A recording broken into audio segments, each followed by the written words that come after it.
Nos esprits se transforment de minutes en minutes si nous les laissons faire. Nous ne pouvons pas laisser le régulateur de vitesse nous guider. Vous ne pouvez pas laisser votre esprit contrôler le rythme de croisière. Vous devez être conscient de ce que vous pensez. Vous devez être conscient de la façon dont vous êtes influencé, parce qu'à notre époque, si vous ne faites pas attention, vous pouvez glisser sur le chemin de la faiblesse, le chemin de la facilité, le chemin du manque de contrôle sur ce qui se passe dans nos vies. Vous devez prendre le contrôle. Vous devez faire quelque chose pour prendre le contrôle de votre cerveau, de votre esprit. Vous devez vous contrôler, peu importe comment vous le faites. Contrôlez les choses auxquelles vous pensez. Vous pouvez contrôler ce que vous ressentez. Vous pouvez contrôler ce que vous croyez. Et vous pouvez certainement contrôler ce que vous faites. Vous devez être le maître de votre esprit. Vous devez exercer le contrôle de vos pensées. Vous devez discipliner votre tête pour que les choses se produisent. L'exécution ne consiste pas à attendre le bon moment ou l'alignement parfait des étoiles. Il s'agit de se réveiller chaque jour et de se dire « Je vais dominer cette journée mieux que n'importe quelle autre ». Il s'agit de se graver dans la tête, jour après jour, que l'on a le contrôle et que l'on va y arriver. Cette petite voix dans votre tête qui vous dit d'y aller doucement, ou peut-être demain, oubliez cette voix. C'est la voix de la médiocrité. Si vous l'écoutez, vous vous résignez à une vie de demi-mesure, car pendant que vous réfléchissez à la nécessité de le faire ou non, quelqu'un d'autre est déjà en train de le réaliser. Vous devez donc décider que vous allez surpasser tous ceux que vous affrontez. Quand ils sont dans leur lit à rêver de ce qui pourrait être, tu dois te démener pour faire de tes rêves une réalité. Quand ils font la fête, qu'ils s'amusent le week-end, vous avez intérêt à vous activer, à bouger, à faire en sorte que votre avenir soit meilleur qu'aujourd'hui. Pourquoi ? Parce que le succès n'a que faire de vos excuses. Il ne comprend que le travail acharné, la persévérance et le dévouement. Si vous pensez que l'atteinte de vos objectifs se fera en douceur, laissez tomber. N'essayez même pas de réussir. Ce ne sera pas facile. La tâche sera extrêmement compliquée.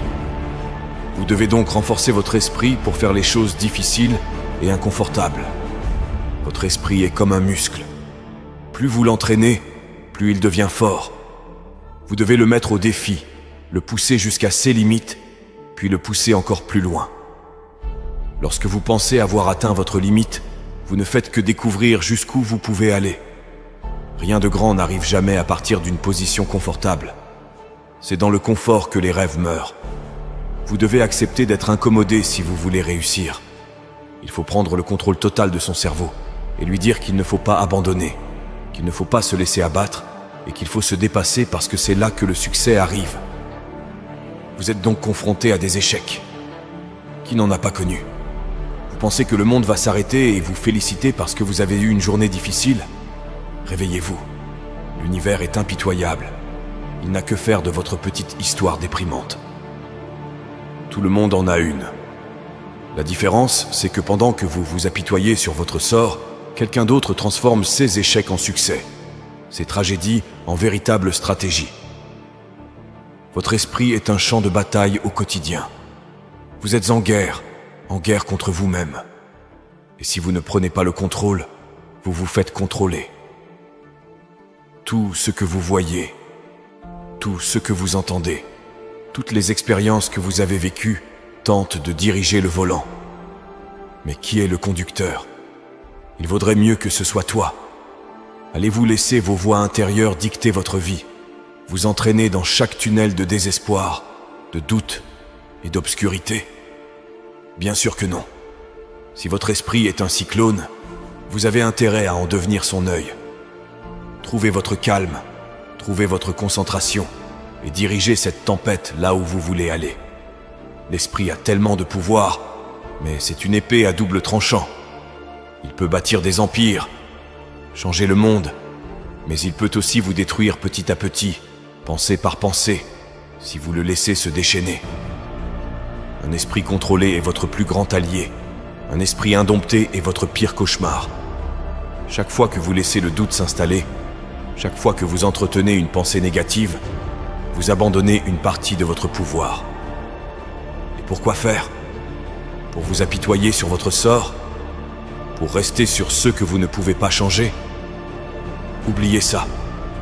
Il est temps de vous lever, de reconquérir votre territoire et de remettre vos pensées à leur place. Vous devez vous rappeler d'entraîner votre esprit tous les jours.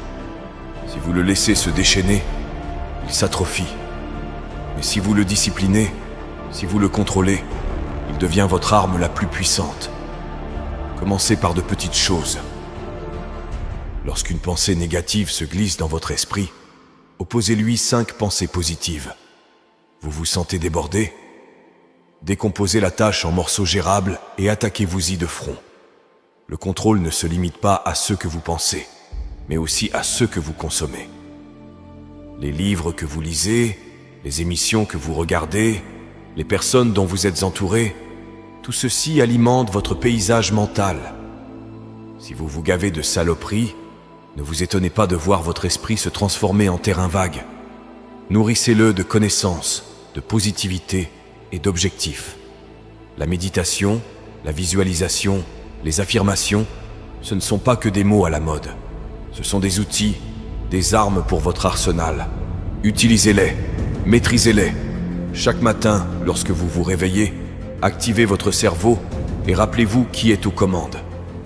Visualisez votre journée, votre semaine, votre vie de la manière dont vous voulez qu'elle se déroule et faites un pas en avant chaque jour. Le contrôle se résume à un choix.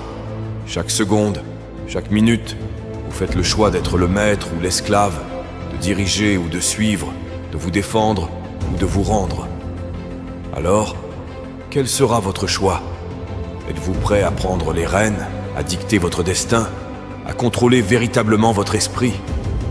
Ce choix, cette décision, vous appartiennent. Tout dépend de vous. Il est facile de lutter lorsqu'il fait beau, que l'on a bien dormi, que le travail va bien, que la famille va bien, que l'on se sent bien et que le corps n'est pas blessé.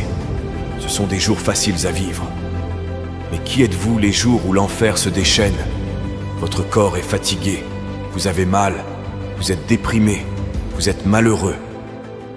Nous nous sentons tous mal, bien sûr.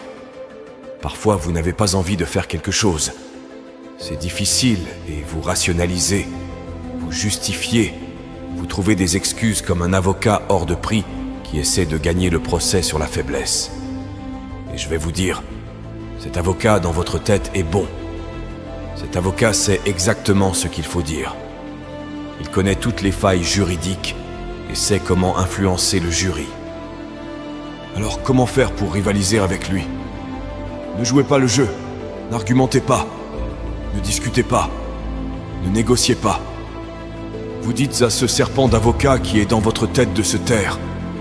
Dites-lui que vous ne voulez pas l'entendre. Dites-lui que vous n'avez pas besoin de l'entendre parce que vous n'êtes pas coupable. Vous avez raison. Vous êtes du côté de la force et de la stabilité. Et vous n'avez pas besoin de l'approbation de cet avocat paresseux pour faire les choses. C'est ça le grand décalage. Les personnes qui se lèvent les jours où tout va mal et qui continuent à travailler, c'est ça la différence. On ne négocie pas avec les faiblesses qu'on a dans la tête. Tu te lèves, tu te bouges et tu t'en occupes. Peu importe ce que tu ressens. Et si, pendant 5 ans, vous n'aviez pas évité de faire ce que vous deviez faire, à quoi ressemblerait votre vie?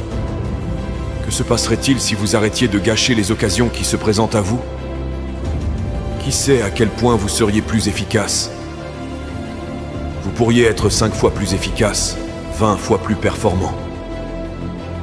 Vous n'avez aucune idée de l'efficacité qu'un être humain peut atteindre lorsqu'il cesse de gaspiller toutes les possibilités qui s'offrent à lui. Mais pour ça, il faut que tu t'occupes des choses que tu n'as pas envie de faire et que tu les fasses du mieux possible. Chaque fois que tu te forces à exécuter quand il le faut, tu mets de côté tes sentiments à l'égard de l'action. Dans la vie, seules les personnes faibles se lancent à l'assaut de choses qu'elles savent déjà possibles d'accomplir. Il faut faire quelque chose dont on n'est pas tout à fait sûr. Essayer quelque chose de nouveau si l'on veut changer les choses. C'est là que l'on grandit, mon vieux. C'est là que ton corps est forcé de s'adapter, forcé de subir la discipline aujourd'hui pour ne jamais avoir de regrets demain. Cette chose que tu dois faire et qui, tu le sais, est horrible. Plus tu attends, plus ça prend du temps. Ne te laisse pas faire. Passe à l'attaque. Vas-y, fais-le. La douleur est temporaire, mais abandonner, c'est travailler pour toujours. Vous pensez que les champions ont la vie facile? Pas du tout.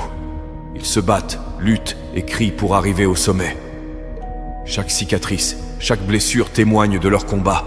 Soyez ce guerrier. Soyez ce gars qui ne recule jamais. Donc, demandez-vous si vous allez rester une simple note de bas de page ou devenir une légende. Laisseras-tu la vie arriver à toi ou bien iras-tu à la vie? L'horloge tourne et le temps n'attend personne.